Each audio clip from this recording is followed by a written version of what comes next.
അസ്സലാമു അലൈക്കും വറഹ്മത്തുള്ളാഹി വബറകാതുഹു. പശ്ചാത്താപം സ്വീകരിക്കുക. ചെയ്തു പോയ തെറ്റുകളൊക്കെ അള്ളാഹു സുബ്ഹാനഹു വ തആല പുറത്തു തരാൻ വേണ്ടിയിട്ട് വെള്ളിയാഴ്ച ദിവസം ചെയ്യേണ്ട ഒരു കാര്യമാണ് എന്ന് പറയുന്നത്.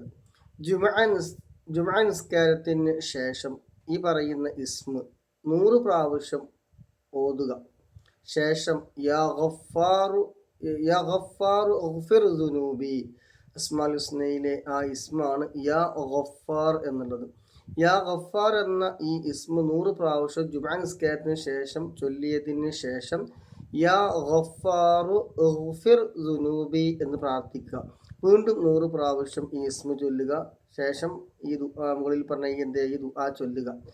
പിന്നെ അതിനുശേഷം അങ്ങനെ ഈ ഇസ്മ 1000 പ്രാവശ്യം ചൊല്ലുക. ദുആ 10 പ്രാവശ്യം. ഓരോ 100 പ്രാവശ്യത്തിന് ശേഷം ചുരുക്കി പറയാം. ബിസ്മില്ലാഹിർ റഹ്മാനിർ റഹീം, അൽഹംദുലില്ലാ, അല്ലാഹുമ്മ സ്വല്ലി അലാ സയ്യിദിനാ മുഹമ്മദിൻ വ അലാ ആലി സയ്യിദിനാ മുഹമ്മദ് എന്നത് ഓരോ തവണ ചൊല്ലിയതിന് ശേഷം ജുമുഅ നിസ്കാരത്തിന് ശേഷം യാ ഗഫാറു യാ അല്ലാഹ്, യാ ഗഫാറു യാ അല്ലാഹ് എന്ന് 100 പ്രാവശ്യം ചൊല്ലിയതിന് ശേഷം യാ ഗഫാറു ഗഫിർ ദുനൂബി എന്ന് പ്രാർത്ഥിക്കുക.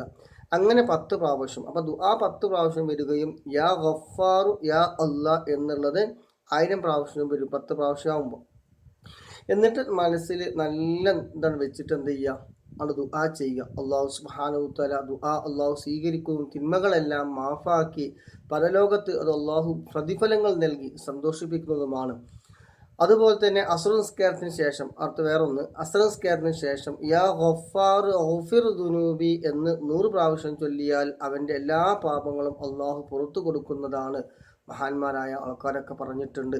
അപ്പോൾ എല്ലാ ദിവസവും അസ്റിന് ശേഷം യാ ഗഫാർ ഗഫിർ ദുനൂബി എന്ന അസ്ർ നിസ്കാരത്തിന് ശേഷം 100 പ്രാവശ്യം ചൊല്ലുകയാണെങ്കിൽ അവൻ്റെ എല്ലാ പാപങ്ങളും അള്ളാഹു പുറത്തു കൊടുക്കുന്നതാണ്. മഹാന്മാരെ പറഞ്ഞിട്ടുള്ള വിഷയമാണ്. ഇൻഷാ അല്ലാഹ് എല്ലാവരും ഇത് ചെയ്യാൻ വേണ്ടി ശ്രമിക്കുക. അല്ലാഹു സുബ്ഹാനഹു വ തആല അറിഞ്ഞും അറിയാതെയും രഹസ്യവും പരസ്യമായി ചെയ്തു പോയ എല്ലാ ചെറുതും വലുതുമായ എല്ലാ ദോഷങ്ങളും അല്ലാഹു സുബ്ഹാനഹു വ തആല വിട്ടുപുറത്ത് മാഫാക്കി തരുമാറാകട്ടെ എന്ന് ആ ചെയ്തുകൊണ്ട് പരമാവധി ഷെയർ ചെയ്യുക, ലൈക്ക് ചെയ്യുക, സപ്പോർട്ട് ചെയ്യുക. ഇൻഷാ അല്ലാഹ് അസ്മാഉൽ ഹുസ്നയാണ്. അല്ലാഹു സുബ്ഹാനഹു വ തആല കബൂൽ ചെയ്യുമാറാകട്ടെ.